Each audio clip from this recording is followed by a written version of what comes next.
ಬಿಜಾಪುರ ಜಿಲ್ಲೆಯಲ್ಲಿ 100ರಲ್ಲಿ 80% officers RSS mind ಅದಾರ ಮತ್ತು ಜಿಲ್ಲಾಧಿಕಾರಿ ಕೆಳಗಡೆನೆ ಎಲ್ಲ ಆಫೀಸರ್ಸ್ RSS ಅದಾರ.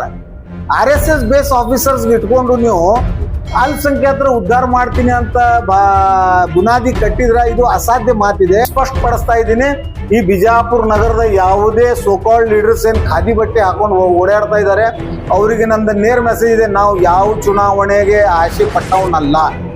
ಬರೇ ಕಡಕ್ ಖಾದಿ ಬಟ್ಟೆ ಹಾಕೊಂಡು ನೀವು ಪಾದಯಾತ್ರೆ ಮಾಡಿಕೊಂಡು 4 ಓಣಿಯಲ್ಲಿ ತಿರುಗಾಡಿ ನಾವು ಫೋಟೋ ಶೂಟ್ ಮಾಡಿಕೊಂಡು ವಿಡಿಯೋ ಸ್ಟೇಟ್ಮೆಂಟ್ ಕೊಟ್ಟು ಜನಸೇವೆ ಅಲ್ಲ. ಇವತ್ತು ಎಲ್ಲ ಮಾಧ್ಯಮದ ಮಿತ್ರರಿಗೆ ಸ್ವಾಗತ ಕೋರುತ್ತಾ ಬಿಜಾಪುರ ನಗರದಲ್ಲಿ ನಡೀತಿರುವ SIR ಮತ್ತು ಅದರ ಪ್ರಕ್ರಿಯೆ ಬಗ್ಗೆ ಮತ್ತು ಬಿಜಾಪುರ ಮತಕ್ಷೇತ್ರ ವಿಧಾನಸಭಾ ಮತಕ್ಷೇತ್ರ ಕಾನ್ಸ್ಟಿಟ್ಯೂನ್ಸಿ 221 ಬಗ್ಗೆ ಕೆಲವು ವಿಷಯಗಳನ್ನು ನಾನು ಚರ್ಚಿಸಬೇಕಾಗಿದೆ. ಅತಿ ಅನಿವಾರ್ಯ ಮತ್ತು ಅವಶ್ಯಕತೆ ಇದ್ದಿದೆ ಅನ್ನುವಂಥದ್ದು ಅರ್ಥಿಸ್ಕೊಂಡು ಇವತ್ತು ತಮ್ಮ ಮಾಧ್ಯಮದ ಎಲ್ಲ ಮಿತ್ರರಿಗೆ ನಾನು ಕರೆದಿರೋದು. ಮೂಲ ವಿಷಯ ಏನಿದೆ ಅಂತಂದರೆ, ಇವತ್ತು SIR ಪ್ರಕ್ರಿಯೆ ನಡೆದಿದೆ. ಇದರಲ್ಲಿ ನಿನ್ನೆ ದೃಶ್ಯ ಮಾಧ್ಯಮದಲ್ಲಿ ನಾನು ಗಮನಿಸಿದ್ದೇನೆ. ನಮ್ಮ ನಗರ ಶಾಸಕರಾದ ಶ್ರೀ ಬಸನಗೌಡ ಪಾಟೀಲ್ ಯತ್ನಾಳ್ ಅವರು, ಉಚ್ಚಾಟಿತ ನಗರ ಶಾಸಕರಾದ ಬಸನಗೌಡ ಪಾಟೀಲ್ ಯತ್ನಾಳ್ ಅವರು ನಿನ್ನೆ ಒಂದು ಬೆಂಗಳೂರಿನಿಂದ ರಾಜ್ಯದ ಮಾಧ್ಯಮದಲ್ಲಿ ಒಂದು ಸಂದೇಶ ರವಾನಿಸಿದ್ದು, ಅದು ನಾನು ದೃಶ್ಯ ಮಾಧ್ಯಮದಲ್ಲಿ ಗಮನಿಸಿದ್ದೇನೆ. ಅದರಲ್ಲಿ ಅವರು ಒಂದು ವಿಷಯವನ್ನು ಪ್ರಸ್ತಾಪಿಸಿದ್ದು ಅತಿ ಹಾಸ್ಯಾಸ್ಪದವಾಗಿದೆ. ಯಾಕೆ ಅಂತಂದ್ರೆ, ಆ ಮಾಧ್ಯಮದವರು ಅವರಿಗೆ ಬೈಟ್ ತಗೊಳ್ಳೋ ಟೈಮ್ನಾಗ ಅಟ್ಲೀಸ್ಟ್ ಕಾಮನ್ ಸೆನ್ಸ್ ಮಾಧ್ಯಮದವರಿಗೂ ಇಲ್ಲ ಅಂತ ನಾನು ಭಾವಿಸುತ್ತೇನೆ. ಯಾಕಂದ್ರೆ ನಾನು ಎಲ್ಲ ಮಾಧ್ಯಮ ಅಂತ ಹೇಳುವುದಿಲ್ಲ, ಆದರೆ ಆ ವೇಳೆಯಲ್ಲಿ ನಿಂತಿದ್ದ ಮಾಧ್ಯಮದ ಮಿತ್ರರು ಕಾಮನ್ ಕ್ವಶನ್ ಕೇಳುವಂಥದ್ದು ಅವ್ರ ಬಳಿ ಸಾಮರ್ಥ್ಯ ಇಲ್ಲ, ಅಥವಾ ಅವರು ಭಯದಿಂದ ಕೇಳ್ತಾ ಇಲ್ಲ, ಗೊತ್ತಿಲ್ಲ. ಈ ಇತ್ತೀಚೆಗೆ ಭಾರತೀಯ ಸಂವಿಧಾನದ 4ನೇ ಸ್ತಂಭ ಆದ ಮಾಧ್ಯಮ, ಪತ್ರಿಕಾ ಮಾಧ್ಯಮ ಆಗಲಿ ದೃಶ್ಯ ಮಾಧ್ಯಮ ಆಗಲಿ, ಇವತ್ತು ಕಾನ್ಸ್ಟಿಟ್ಯೂಷನಲ್ 4th ಪೋಲ್ ಅಂತ ನಾವು ಪರಿಗಣಿಸಿದ್ದೀವಿ. ಆದರೆ ಇವತ್ತು ಮಾಧ್ಯಮದ ಕೆಲವು ಚಾನೆಲ್ಗಳು ನೇರವಾಗಿ ಬಕೆಟ್ ಹಿಡಿಯುವ ಕೆಲಸ ಬಿಟ್ಟು ಬೇರೆ ಏನು ಮಾಡ್ತಾ ಇಲ್ಲ. ಅದಕ್ಕೆ ಗಂಭೀರವಾದ ನನ್ನ ಆರೋಪ ಇದೆ ಮಾಧ್ಯಮ ಮಿತ್ರರಿಗೆ. ನೀವು ನಿಷ್ಪಕ್ಷವಾದ ಸಮಾಜ ಸೇವೆಯನ್ನು ನಿರ್ವಹಿಸಬೇಕಾಗಿದೆ. ಯಾಕಂತಂದ್ರೆ ನೀವು ಒಂದು ಸಮಾಜದ ಧ್ವನಿ ಇರಲಾರ್ದವ್ರದ್ದು ಧ್ವನಿಯಾಗಿ ನೀವು ಕರ್ತವ್ಯ ನಿರ್ವಹಿಸಬೇಕಾದ ನಿಮ್ಮ ಮೂಲ ಕರ್ತವ್ಯ. ಯಾಕೆ ಅಂತಂದ್ರೆ, ಧ್ವನಿ ಇದ್ದವರು ಹಣಬಲ ತೋಲ್ಬಲದಿಂದ ಅವರವರು ತಮ್ಮ ಸಾಧನೆಯನ್ನು ಸಾಧಿಸಬಹುದು. ಆದರೆ ಧ್ವನಿ ಇರಲಾರದ ಮುಗ್ಧ ಜನರದ ಧ್ವನಿಯಾಗಿದ್ದಿರೋ ಕೇವಲ ಒಂದೇ ಒಂದು ಪ್ರಣಾಳಿ ಅಂತಂತಂದ್ರೆ ನ್ಯಾಯ ಕೇಳುವ ಅದು ಮಾಧ್ಯಮದಲ್ಲಿ ನಿನ್ನೆ ಅದು ಯತ್ನಾಳ್ ಮತ್ತು ಇವತ್ತು ಈ ಮಾಧ್ಯಮದ ಗೋಷ್ಠಿಯಲ್ಲಿ ಯಾವ ಅಶ್ಲೀಲ ಆಗಲಿ ಅಪಶಬ್ದ ಆಗಲಿ ನಾನು ಯಾವ ಮಾತಾಡುವುದಿಲ್ಲ. ಯಾಕೆ ಅಂತಂದ್ರೆ ನಾನು ವಿಚಾರ ಮತ್ತು ಗಂಭೀರ ಯೋಚನೆ ಮಾಡಿ ನಾನು ನಿರ್ಣಯಕ್ಕೆ ಬಂದಿದ್ದೇನೆ. ಯಾವುದೇ ಕಾಲಕ್ಕೆ ನಾನು ಯತ್ನಾಳ್ ಬಸನಗೌಡರ ವಿರುದ್ಧ ಅಶ್ಲೀಲ ಅಪಶಬ್ದ ಮಾತನಾಡುವುದು ಮುಂದಾಗುವುದಿಲ್ಲ. ಆದರೆ subject to condition, Yatnal Basanagouda ನಗರ ಶಾಸಕರವರು ರಾಜಕಾರಣ ಬೇಕಾದಂಗೆ ಅವ್ರು ಮಾಡಲಿ, ಬಟ್ ನಮ್ಮ ಧರ್ಮ, ನಮ್ಮ ಜಾತಿ, ನಮ್ಮ ಸಮಾಜ, ನಮ್ಮ ಮಹಿಳೆಯ, ನಮ್ಮ ಗೌರವ ಘನತೆಗೆ ಅವರು ಏನಾದರೂ ಅಶ್ಲೀಲ ಮಾತಾಡಿದ್ರೆ ಅವ್ರದ್ದು 10 ಪಟ್ಟು ಅಶ್ಲೀಲ ನಾವು ಮಾತಾಡೋದು ಫಿಕ್ಸ್. ಆದ್ರೆ ಅವರು ಮರ್ಯಾದೆಯ ಚೌಕಟ್ಟಿನಲ್ಲಿ ಮಾತನಾಡಿದ್ರೆ ನಾವು ಅವ್ರಿಗೆ ಮರ್ಯಾದೆ ಚೌಕಟ್ಟಿನಲ್ಲೇನೆ ಮಾತಾಡ್ತೀವಿ. ಹಾಗಾಗಿ ಈಗ ಅವರು ನಿನ್ನೆ ಪ್ರಸ್ತಾಪ ಮಾಡುವ ವೇಳೆಯಲ್ಲಿ ಅವರು ಒಂದು ಮಾತು ಹೇಳಿದ್ರು. ಈ 12,000 ಸತ್ತಿದ್ದ ವೋಟರ್ಸ್ ಅನ್ನು ಡುಪ್ಲಿಕೇಟ್ ಮಾಡಿ ಇವರು ಮಾಡ್ತಾ ಇದ್ದಾರೆ, ನಗರದಲ್ಲಿ ದಾಳಿ ಮಾಡ್ತಾ ಇದ್ದಾರೆ, ಗಲಾಟೆ ಮಾಡ್ತಾ ಇದ್ದಾರೆ ಅಂತಂದ್ರೆ, ನಾನು ನಗರ ಶಾಸಕರಾದ ಬಸನಗೌಡ ಪಾಟೀಲ್ ಯತ್ನಾಳ್ ಅವರಿಗೆ ತಮ್ಮ ಮಾಧ್ಯಮದ ಮುಖಾಂತರ ನೇರ ಪ್ರಶ್ನೆ ಮಾಡ್ತಾ ಇದ್ದೀನಿ. 20 ವರ್ಷ ಹಿಂದೆ ಇದು SIR ಪ್ರಕ್ರಿಯೆ ಆಗಿತ್ತು 2002ರಲ್ಲಿ, ಮತ್ತು ಇವತ್ತಿಗೆ 2026. It is A central government routine work. ಇದು ಏನು ವಿಶೇಷ ಇದರಲ್ಲಿ ಗಾಬರಿಗೊಳ್ಳುವ ಅಂಥದ್ದು ಇಂಥದ್ದು ಏನೇನು ಅವಶ್ಯಕತೆ ಇಲ್ಲ. ಫಸ್ಟ್ ಆಫ್ ಆಲ್ ನಾನು ಎಲ್ಲ ಜಿಲ್ಲೆಯ ಮತದಾರರಿಗೆ ವಿನಂತಿ ಮಾಡಿಕೊಡೋದೇನೆಂದ್ರೆ, SIR ಪ್ರಕ್ರಿಯೆಯಿಂದ ಗಾಬರಿಗೊಂಡು ವಿಚಲಿತ ಆಗುವಂತಹದ್ದು ಯಾವುದು ಸನ್ನಿವೇಶ ಇಲ್ಲ. ಇದು ಎವ್ರಿ 20 years ಒಮ್ಮೆ SIR ಇಂಟೆನ್ಸಿವ್ ರಿವ್ಯೂ, ಇದು ಏನಿದೆ ಸ್ಪೆಷಲ್ ಇಂಟೆನ್ಸಿವ್ ರಿವ್ಯೂ ಏನಿದೆ, ಮತದಾರ ಪರಿಷ್ಕರಣಾ ಕೆಲಸ. ಇದು ಮತದಾರ ಪರಿಷ್ಕರಣಾ ಅಂತಂತಂದ್ರೆ ರಿವ್ಯೂ ಇರ್ತದ. ಅದು ರಿವ್ಯೂದ್ರಲ್ಲಿ ಯಾವುದೇ ಭಯ ಪಡೆಯುವುದು ಅವಶ್ಯಕತೆ ಇಲ್ಲ. ಆದ್ರೆ ನಗರ ಶಾಸಕರು ಹೇಳಿದ್ದ ಮಾತೇನಿದೆ ಅಂತಂದ್ರೆ 12,000 ಮತಗಳನ್ನು ಸತ್ತಿದ್ದವರನ್ನು ಇವರು ಸೇರ್ಪಡೆ ಮಾಡ್ಲಿಕ್ಕೆ ಗಲಾಟೆ ಗಲಭೆ ಮಾಡ್ತಾ ಇದ್ದಾರೆ. ಇದು ಸತ್ಯಕ್ಕೆ ದೂರವಾದ ಮಾತು. ಯಾಕೆ ಅಂತಂದ್ರೆ ಬಸನಗೌಡ ಪಾಟೀಲ್ ಯತ್ನಾಳ್ ಅವರಿಗೆ ಒಂದು ಕಾಮನ್ ಸೆನ್ಸ್ ಇಲ್ಲ. 20 ವರ್ಷನ್ಯಾಗ ಕೇವಲ 12,000 ಮಂದಿ ಸತ್ತಿಲ್ಲ ಈ ಬಿಜಾಪುರ ನಗರದ ಮತಕ್ಷೇತ್ರದಲ್ಲಿ. ಅಟ್ಲೀಸ್ಟ್ ಅವರು ಕಾರ್ಪೊರೇಷನ್ ಮತ್ತು ತಹಸೀಲ್ ಲಿಮಿಟ್ಸ್ ದೊಳಗ ಬರ್ತ್ ಅಂಡ್ ಡೆತ್ 2002ರಿಂದ 2026ರವರೆಗೆ ಬಿಜಾಪುರ ನಗರ ಮತಕ್ಷೇತ್ರದಲ್ಲಿ ಜನನ ಎಷ್ಟು ಮಂದಿದಾಯಿತು, ಮರಣ ಎಷ್ಟು ಮಂದಿ ಹೊಂದಿದ್ರು ಅನ್ನುವಂಥದ್ದು ದಾಖಲೆಯನ್ನು ಕೈಯಲ್ಲಿ ಹಿಡಿದುಕೊಂಡು ದಾಖಲೆ ಸಮೇತ ಅವರು ಮಾತನಾಡಿದ್ರೆ ನಾನು ಅವರಿಗೆ ಒಂದು ಪ್ರಜ್ಞಾವಂತ ಶಾಸಕ ಅಂತ ಹೇಳ್ಬಹುದಾಗಿತ್ತು. ಆದರೆ ಪ್ರಜ್ಞಾಹೀನ ಶಾಸಕರ ಕೆಲಸ ಏನಪ್ಪಾ ಅಂತಂತಂದ್ರೆ ಗಾಳಿಯಲ್ಲಿ ಗುಂಡು ಹೊಡೆಯುವುದು. ಯಾಕಂದ್ರೆ 20 ವರ್ಷದಲ್ಲಿ 12,000 ಜನ ಸತ್ತಿಲ್ಲ, ಸಾಕಷ್ಟು ಮಂದಿ ಸತ್ತಿದ್ದಾರೆ. ಪ್ರಶ್ನೆ ನಂಬರ್ 1. ಪ್ರಶ್ನೆ ನಂಬರ್ 2 ನನ್ನ ನಗರ ಶಾಸಕರಿಗೆ ಏನಿದೆ ಈ ಮಾಧ್ಯಮದ ಮುಖಾಂತರ ಅಂತಂದ್ರೆ 12,000 ಜನ ಕೇವಲ ಮುಸಲ್ಮಾನರೇ ಸತ್ತಿದ್ದಾರೆ. ಮತದಾರರ ಪಟ್ಟಿಯಲ್ಲಿ ಡುಪ್ಲಿಕೇಟ್ ವೋಟ್ ಮುಸಲ್ಮಾನರು ಮಾಡ್ತಾ ಇದ್ದಾರೆ ಅಂತ ಅವರು ಗಂಭೀರ ಆರೋಪ ಮಾಡ್ತಾ ಇದ್ದಾರೆ. ಬುರ್ಕಾ ಹಾಕೊಂಡು ಹೆಣ್ಮಕ್ಳು ವೋಟ್ ಹಾಕ್ಲಿಕ್ಕೆ ಅವರಿಗೆ ಯಾವುದು ಪರಿಶೀಲನೆ ಆಗುದಿಲ್ಲ ಅಂತ ಅವ್ರು ಹೇಳ್ತಾ ಇದ್ದಾರೆ. ಕೇಂದ್ರ ಸರ್ಕಾರದಲ್ಲಿ ನಿಮ್ಮದೇ ಬಿಜೆಪಿ ಗೌರ್ಮೆಂಟ್ ಅದ. ಬಿಜೆಪಿ ಗೌರ್ಮೆಂಟ್ ಅಧೀನದಲ್ಲಿನೇ ಚುನಾವಣಾ ಆಯೋಗ ಕೆಲಸ ಮಾಡ್ತಾ ಇದೆ. ಹಾಗಿದ್ರೆ ವೆಸ್ಟ್ ಬೆಂಗಾಲ್ನಲ್ಲೇ ಎಲ್ಲ ಮುಸಲ್ಮಾನರು ವೋಟ್ ಹಾಕಿದ್ದು ಬಿಜೆಪಿಗೆ ವೋಟ್ ಹಾಕಿದ್ದಾರೆ ಅನ್ನಂಗಾಯ್ತಲ್ಲ ಇದರ ಅರ್ಥ. ಮತ್ತು ಕಾಂಗ್ರೆಸ್ ಗೆಲುವು ಸಾಧಿಸಿದ ಕ್ಷೇತ್ರಗಳಲ್ಲಿ ಮುಸಲ್ಮಾನ್ ವೋಟ್ ಮೇಲೆ ನೀವು ಪ್ರಶ್ನೆ ಮಾಡ್ತೀರಾ. ವೆಸ್ಟ್ ಬೆಂಗಾಲ್, ಬಿಹಾರ್, ಉತ್ತರ ಪ್ರದೇಶನಲ್ಲಿ ಮುಸಲ್ಮಾನರು maximum majority of voters is a Muslims and there is a government, BJP led government ಇದೆ. ರಾಜ್ಯ ಸರ್ಕಾರ ಎಲ್ಲ ಬಿಜೆಪಿ ರಚಿಸಿದ ಸರ್ಕಾರಗಳು ಅದಾವ. ಅಂದ್ರೆ ಮುಸಲ್ಮಾನರು ವೋಟ್ ಬಿಜೆಪಿಗೆ ಮತ ಕೊಟ್ರೆ ಲೀಗಲ್, ಬಿಜೆಪಿಗೆ ಹೊರತುಪಡಿಸಿ ಓಟ. ಮತ್ತು ಇದು ಎಲ್ಲ ಹೊರತುಪಡಿಸಿ ನಿಮ್ಗೆ ನಗರ ಶಾಸಕರಿಗೆ ನನ್ನ ನೇರ ಸವಾಲಿದೆ, ನಿಮ್ಗೆ ಲೋಕಲ್ ಸ್ಟ್ಯಾಂಡಿನೇ ಇಲ್ಲ. ಯಾಕೆ ಅಂತಂದ್ರೆ ನೀವು ಬಿಜೆಪಿದವರು ಅಲ್ಲ, ಕಾಂಗ್ರೆಸ್ದವರು ಅಲ್ಲ, ನೀವು ಪಕ್ಷೇತರ ಶಾಸಕರಾದಿರಿ. ಆಸ್ ಆನ್ ಟುಡೇ ನಿಮ್ಗೆ ಕೇಳುವ ಮಾರಲ್ ರೈಟ್ಸೇ ಇಲ್ಲ. ಒಂದನೇದು. ಎರಡನೇದು, ಮುಸಲ್ಮಾನರು 12,000 ಮತಗಳನ್ನು ಡುಪ್ಲಿಕೇಟ್ ಮಾಡ್ತಾ ಇದಾರೆ ಅಂತ ಹೇಳ್ತಾ ಇದ್ದೀರಿ ನೀವು.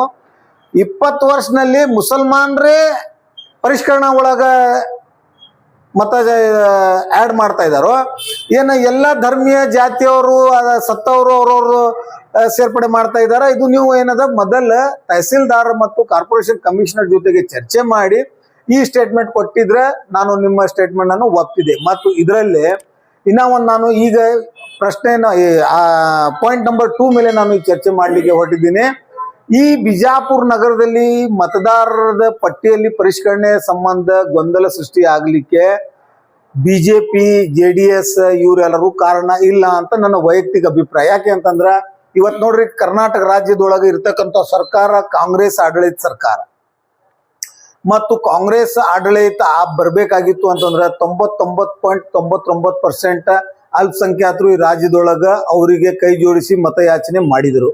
ಹಾಗಾಗಿ ಕಾಂಗ್ರೆಸ್ ಲೆಡ್ ಗೌರ್ಮೆಂಟ್ ಬಂತು. ಮತ್ತು ಇವತ್ತು ಬಿಜಾಪುರ ನಗರ ಮತಕ್ಷೇತ್ರದಲ್ಲಿ ಚಿಂಚೋಳಿ ಅಲ್ಲಿಂದ ಇಲ್ಲಿಂದ ವೋಟ್ ಬಂದಿದ್ದಾವೆ ಅಂತೇಳಿ ನಮ್ಮ ಪರಮಗೊಂಡ ಅಭ್ಯರ್ಥಿಯಾದ ಅಬ್ದುಲ್ ಹಮೀದ್ ಮುಷರೀಫ್ ಅವರು ಸುಪ್ರೀಂ ಕೋರ್ಟ್ ಮಟ್ಟ ಅವರು ತಮ್ಮ ಗ್ರೀವಿಯನ್ಸ್ ಅನ್ನು ಇಟ್ಟಿದ್ರು. ಆದ್ರೆ ಟೆಕ್ನಿಕಲ್ ಆ ಸುಪ್ರೀಂ ಕೋರ್ಟ್ ನ್ಯಾಯ ತೀರ್ಪು ನನಗೂ ಗೊತ್ತಿದೆ, ಅದನ್ನ ನಾನು ಸಂಪೂರ್ಣವಾಗಿ ಅದನ್ನು ವಿಶ್ಲೇಷಣೆ ಮಾಡಿದ್ದೀನಿ. ಆ ಸುಪ್ರೀಂ ಕೋರ್ಟ್ ತೀರ್ಪು ಏನಾಗಿದೆ ಅಂತಂದ್ರೆ ಅದು ಮೆರಿಟ್ಸ್ ಮೇಲೆ ಡಿಸ್ಪೋಸಲ್ ಆಗಿಲ್ಲ, ಅದು ಟೆಕ್ನಿಕಲ್ ಗ್ರೌಂಡ್ ಮೇಲೆ ಅವರು ಡಿಸ್ಮಿಸ್ ಆಗಿದ್ದಾರೆ.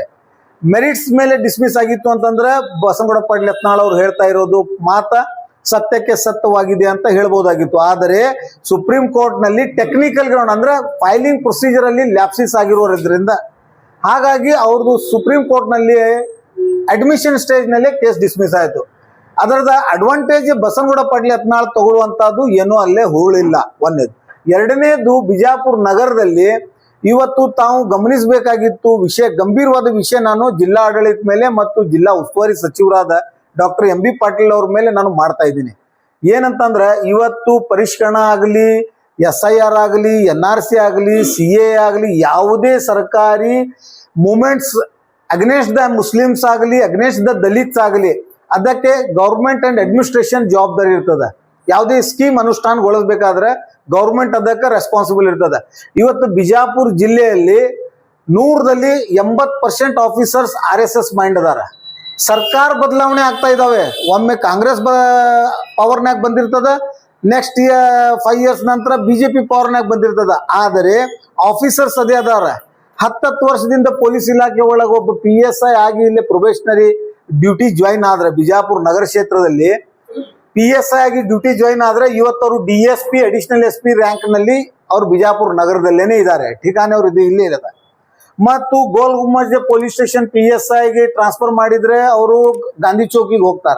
ಗಾಂಧಿ ಚೌಕ್ದಿಂದ ಟ್ರಾನ್ಸ್ಫರ್ ಮಾಡಿದ್ರೆ ಜೈಲ್ ನಗರ್ಗೆ ಬರ್ತಾರ. ಜೈಲ್ ನಗರ್ ಟ್ರಾನ್ಸ್ಫರ್ ಮಾಡಿದ್ರೆ ತಿಕೋಟಾಗ ಹೋಗ್ತಾರೆ. ತಿಕೋಟಾದಿಂದ ಟ್ರಾನ್ಸ್ಫರ್ ಮಾಡಿದ್ರೆ ಬಾಗೇವಾಡಿಗೆ ಬರ್ತಾರೆ. ಬಾಗೇವಾಡಿಗೆ ಟ್ರಾನ್ಸ್ಫರ್ ಮಾಡಿದ್ರೆ ಬಬಲೇಶ್ವರ್ಗೆ ಬರ್ತಾರ. ಸರ್ಕಲ್ ಇಲ್ಲೇ ಅದ. ತಹಸೀಲ್ದಾರ್ದಿಂದ ತಲಾಟಿವರೆಗೆ ನೀವು ಚೆಕ್ ಮಾಡ್ರಿ, ಎಲ್ಲ ಆಫೀಸರ್ಸ್ BJP ಗೌರ್ಮೆಂಟ್ನಾಗ ಇದ್ದವ್ರೆ ಕಾಂಗ್ರೆಸ್ ಗೌರ್ಮೆಂಟ್ನಾಗ ಇದ್ದಾರೆ.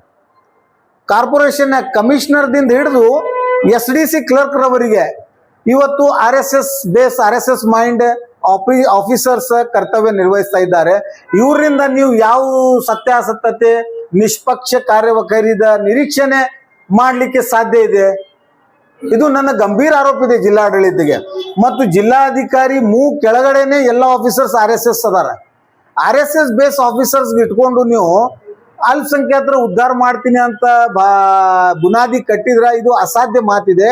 ಮತ್ತು ನಾನು ನಿರ್ಭೀತವಾಗಿ ಯಾಕೆ ಹೇಳ್ತಾ ಇದ್ದೀನಿ ಅಂತಂತಂದ್ರೆ ಇವತ್ತು ಮಾಧ್ಯಮದ ಮುಖಾಂತರ ನೋಡ್ರಿ, ಬುರ್ಕಾ, ಶರ್ಗಾ, ಕುಕುಮ, ಪಾಯಲ್, ಜೀನ್ಸ್ ಪ್ಯಾಂಟ್, T-ಶರ್ಟ್ ಇದು ಯಾವುದು ಕಾನೂನಾತ್ಮಕ ಅಗತ್ಯ ಇರಲಾರ್ದ ವಿಷಯ. ಯಾಕಂತಂದ್ರೆ ಮತ ಚಲಾವಣೆ ಮಾಡುವ ವೇಳೆಯಲ್ಲಿ ಇಲೆಕ್ಷನ್ ನಿರ್ಧಾರ ಆದಾಗ ಮುಖ್ಯ ಚುನಾವಣಾ ಆಯೋಗ ಗೈಡ್ಲೈನ್ಸ್ ಇಶ್ಯೂ ಮಾಡಿರ್ತಾರ, ಅಡ್ವೈಸರಿ. ಅನಕ್ಷರಸ್ಥ ಶಾಸಕನ ಇದ್ದಿದ್ದನ್ನು ಉದಾಹರಣೆ ಏನಪ್ಪಾ ಅಂತಂದ್ರೆ ಬುರ್ಕಾ, ಜೀನ್ಸ್ ಪ್ಯಾಂಟ್, T-ಶರ್ಟ್. ಈಗ ಅಘೋರಿ ಸ್ವಾಮಿಗಳು ಬತ್ಲೆ ಇರ್ತಾರ. ಅವಾಗ ಅವರು ಮತದಾರ ಅದಾರಲ್ಲ ಈ ದೇಶದ ಅಘೋರಿ ಸ್ವಾಮಿಗಳು ಬತ್ಲೆಯಾಗಿ ಅಡ್ಡಾಡ್ತಾರ. ಅವ್ರದ್ದು ಸಂಪ್ರದಾಯ, ಅದು ಟ್ರೆಡಿಷನ್ಸ್ಗೆ ಯಾರು ಪ್ರಶ್ನೆ ಮಾಡುವಂಥದ್ದು ಇಲ್ಲೇ ಇಲ್ಲ. ಈಗ ಸನಾತನ ಹಿಂದೂ ಧರ್ಮದವರು ಮೂರ್ತಿ ಪೂಜೆಯಲ್ಲಿ ನಂಬಿಕೆ ಇಟ್ಟಿಕೊಂಡವರು, ಮುಸಲ್ಮಾನ್ ಧರ್ಮರು ಅಲ್ಲಾನ್ ಮೇಲೆ ಭಕ್ತಿ ಇಟ್ಟಿಕೊಂಡವರು, ಕ್ರೈಸ್ತನವರು ಯೇಸು ಕ್ರಿಸ್ತ ಮೇಲೆ, ಬೌದ್ಧರು ಬೌದ್ಧ ಮೇಲೆ. ಸೊ ಟ್ರೆಡಿಷನ್ಸ್ ಅಂಡ್ ಕಸ್ಟಮ್ಸ್ಗೆ ನೀವು ಚುನಾವಣಾಕ್ಕೆ ಸೀಮಿತವಾಗಿ ಮಾತನಾಡೋದು ಬಾಲಿಶ ಹೇಳಿಕೆ ಅಂತ ನಾನು ಅನ್ನಿಸ್ಕೋತೀನಿ. ನೀವು ಸ್ಟೇಟ್ಮೆಂಟ್ ಕೊಡ್ತೀರಿ, ಅವರು ಸ್ಟೇಟ್ಮೆಂಟ್ ಕೊಡ್ತಾರೆ. ಆದ್ರೆ ಸ್ಟೇಟ್ಮೆಂಟ್ ಕೊಟ್ಟ ನಂತರನು ಅವರು ಟೀಕೆ ಮಾಡೋದು ಬಿಡಲ್ಲ. ಈಗ ಅವ್ರು ಆಗಾಳೆ ಹೇಳಿದಿನಲ್ಲ, ನಾನು ಅದ್ರಾಗ ಉತ್ತರ ಕೊಟ್ಟಿದ್ದೀನಿ. ಈಗ ಟೀಕೆ ಮಾಡ್ಲಿ, ಅವ್ರು ನಮ್ಮ ಸಮಾಜ ಬಗ್ಗೆ ಟೀಕೆ ಮಾಡ್ಲಿ, ಸಂವಿಧಾನಾತ್ಮಕ ಟೀಕೆ ಮಾಡಿದ್ರೆ ನಾನೇನು ರಾಜಕಾರಣಿ ಅಲ್ಲ ಅವ್ರ ವಿರುದ್ಧ ಕೌಂಟರ್ ಸ್ಟೇಟ್ಮೆಂಟ್ ಕೊಡಾಕ. ಅವ್ರ ರಾಜಕಾರಣಿಗಳು ಅದಾವ್ರ ನಗರದಲ್ಲಿ ಅವ್ರು ಮಾಡ್ತಾರ. ಬಟ್ ಸಮಾಜಕ್ಕಾಗಿ ಧರ್ಮಕ್ಕಾಗಿ ಅವೇಳನಕಾರಿ ಮಾತನಾಡಿದ್ರೆ ಅದಕ್ಕೆ ನಾವು ನಿಂತೆ ಬಿಟ್ಟಿವಿ. ಅದಕ್ಕೆ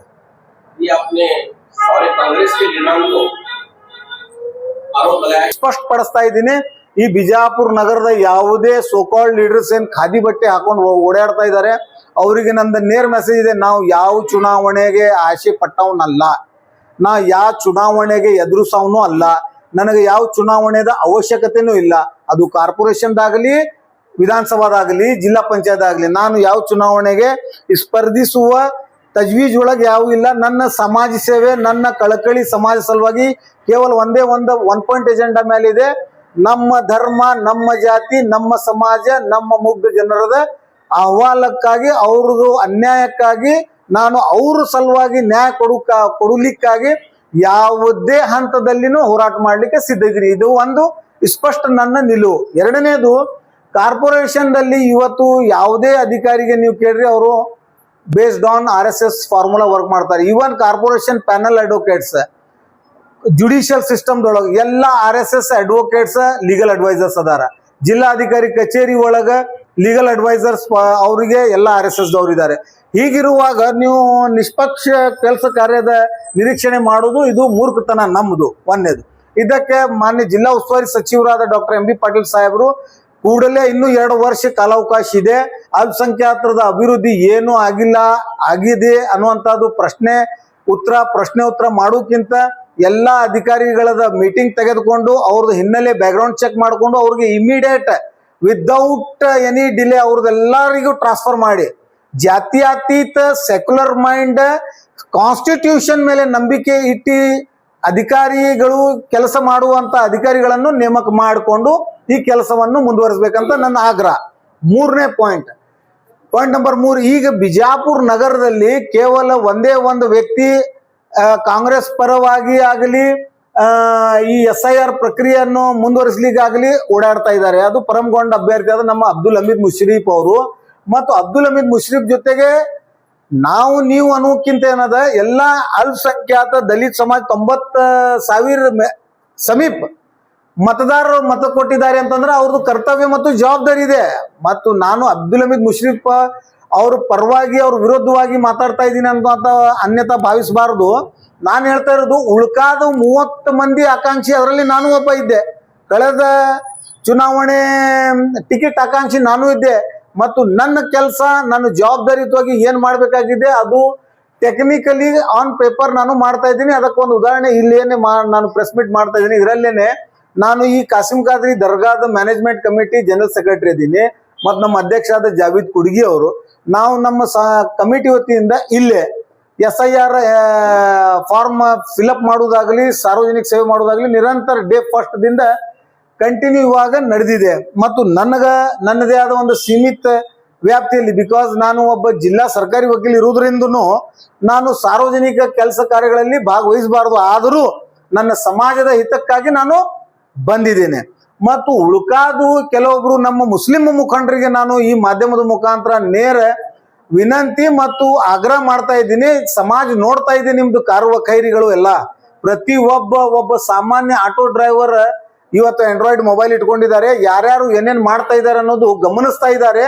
ಅವರು ಕೆಲವೊಬ್ರು MLA ಆಗ್ಬೇಕಂತ ಆಸೆ ಉಳ್ಳವರು ಅದಾರ, ಕೆಲವೊಬ್ರು MLC ನಾಮಿನೇಟ್ ಆಗ್ಬೇಕಂತ ಆಸೆ ಉಳ್ಳವರು ಅದಾರ, ಕೆಲವೊಬ್ರು ನಿಗಮ ಮಂಡಳಿ ಅಧ್ಯಕ್ಷ ಆಗ್ಬೇಕಂತ ಮಾಡ್ತಾ ಇದ್ದಾರೆ. ಆದ್ರೆ ಮೊದಲ ನೀವು ಜನಸೇವೆ ಮಾಡ್ಬೇಕಾಗಿದ್ದು ಮೂಲ ಕರ್ತವ್ಯ ನಿಮ್ದು. ಇವತ್ತು ಜನರು ಪರದಾಡ್ತಾ ಇದ್ದಾರೆ, ಬೀದಿಯಲ್ಲಿ ಪರದಾಡ್ತಾ ಇದ್ದಾರೆ. ಬರೇ ಖಡಕ್ ಖಾದಿ ಬಟ್ಟೆ ಹಾಕೊಂಡು ನೀವು ಪಾದಯಾತ್ರೆ ಮಾಡ್ಕೊಂಡು 4 ಓಣಿಯಲ್ಲಿ ತಿರುಗಾಡಿ ನಾವು ಫೋಟೋ ಶೂಟ್ ಮಾಡ್ಕೊಂಡು ವಿಡಿಯೋ ಸ್ಟೇಟ್ಮೆಂಟ್ ಕೊಟ್ಟು ಜನಸೇವೆ ಅಲ್ಲ.